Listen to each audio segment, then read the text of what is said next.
Assim. Assim. Bobble jet. Alright guys, so now we're going to try to see if I can talk about a few fundamentals, alright? And I want to go over this, but it's hard when I'm with a tripod like this and doing this. But one of the big things is how we handle our leash, alright? A leash is a tool like any other tool, and if used improperly, it's not going to give you the same results. If you use it properly, you're going to get a lot more results. So a lot of it boils down to motor movements, just like you were trying to play guitar is how I explain it. And you would, couché, and you were to, he's probably going to bug the heck out of me. We're going to find out how he does with this. Out, couché, good. So if you were to be playing guitar and they would tell you how to go to an F or a G, and your hands needed to be in a certain spot, and you were practicing changing chords, right? In the very beginning, you've got to think about everything. And you have to sit there and think, and after a while, your unconscious picks up and you stop having to think about it, and your fingers just end up being there, right? That's a motor movement, right? And a motor movement is what we need a lot of training in our training. We need a lot of things with motor movements, and I've got 1,001 of them, and where my hand should be and where I need to be able to maximize my ability to correct and be able to be finesse with it. So the first thing is a 6-foot leash.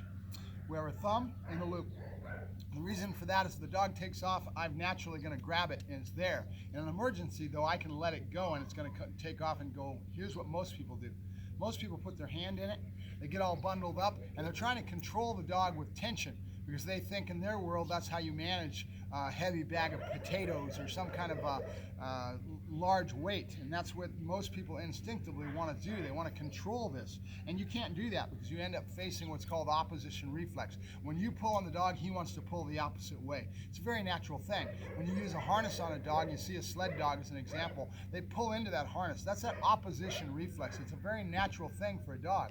So the whole goal is to make sure that we lead with slack at all times, and then out of the blue we come in with what's called a jerk release correction, okay? And it's like a piston going back and forth, boom, or like a jab, okay? Real quick, but you always leave slack in that leash because we don't want to cue the dog at all and ever let him feel it. He's got to be the one that's responsible for doing his job to be with you.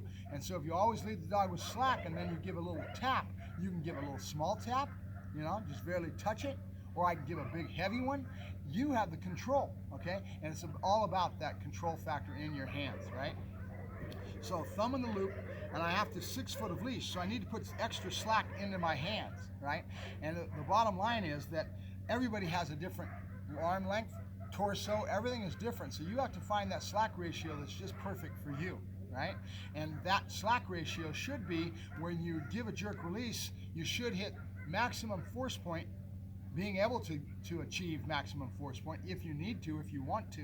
It's all about your ability to control this tool, right? I can be very subtle with it. I can give just a tap with my wrist. I can give a really heavy one, but the whole key is notice my hand going up. I'm giving slack in that leash, right? Before I hit the end of it and I have a pop, okay? Notice that hand's going like this, it's popping, right? So we want to have that little jerk release in that action, the action of your correction with that leash, okay? Very important. And then how you lead into that when you do all your turns and you do things and you control the animal is critical to being able to teach him to stay at your side. That's the key, all right? So let's get Buddy back in tune here. Buddy, Aussie, good boy. Are you ready? Are you? We're going to show him a little food. Good boy. Get his head back in the game because we've been talking. His head's been somewhere else. Oh, yeah.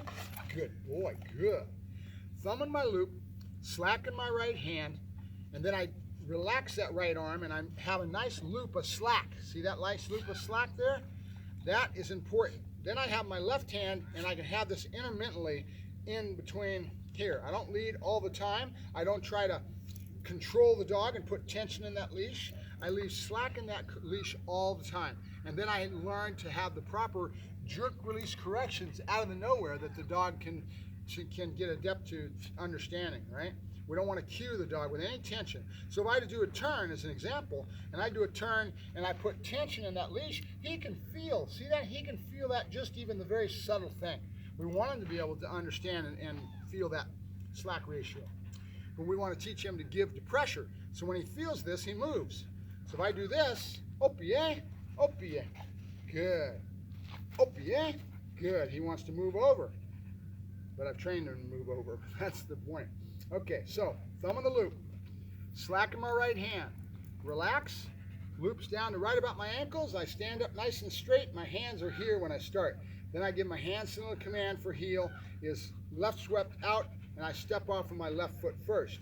When we do our training, we always heel with the left foot going forward, and then we give a stay, pas bouger, right foot first, okay? So the dog starts to get used to, this means we're heeling, and this means we're staying, right? Buddy, oh yeah. Right when he sees that lead, he knows that he's gonna be doing, oh yeah, good, oh yeah, good. And look at my hands, okay? Watch my hands, where my hands are at on this leash. Oh yeah, good, yeah? So he's here, and at any time I can just reach up and rise my right arm up. That's going to take me closer, and then I can give a jerk release here. See it? But I leave slack on that leash all the time. And I don't always heel with just this. I'm in and out of this leash. When I need it, it's there, and you'll see me travel slack in that leash. You'll see me doing these motor movements that I've been telling you about all the time with my leash. And then when I give private lessons, stay. This is the sort of thing that I'm trying to teach you in the very beginning, is how to use your tools properly and put yourself in the right position to maximize your ability to work with your dog. But it takes a lot of practice in the beginning, because we've got to practice this until you don't have to think about it, right? In the beginning you have to think, later on you won't have to as much, right? Buddy? Oh yeah. Yeah. Good boy.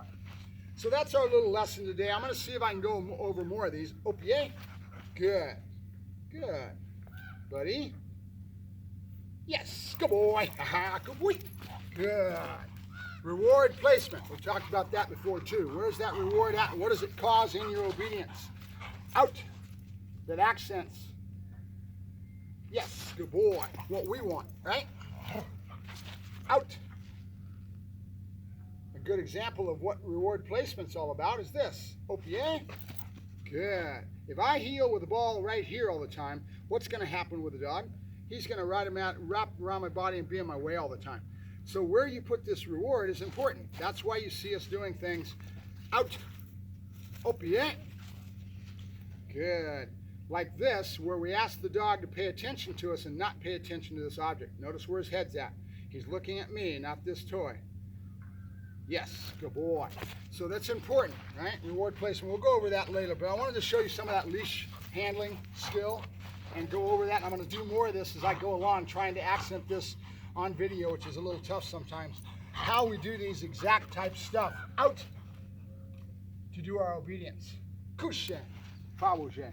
Mark Ferrasci, Protect Dog Training, and Buddy. Talk to you later. Bye-bye.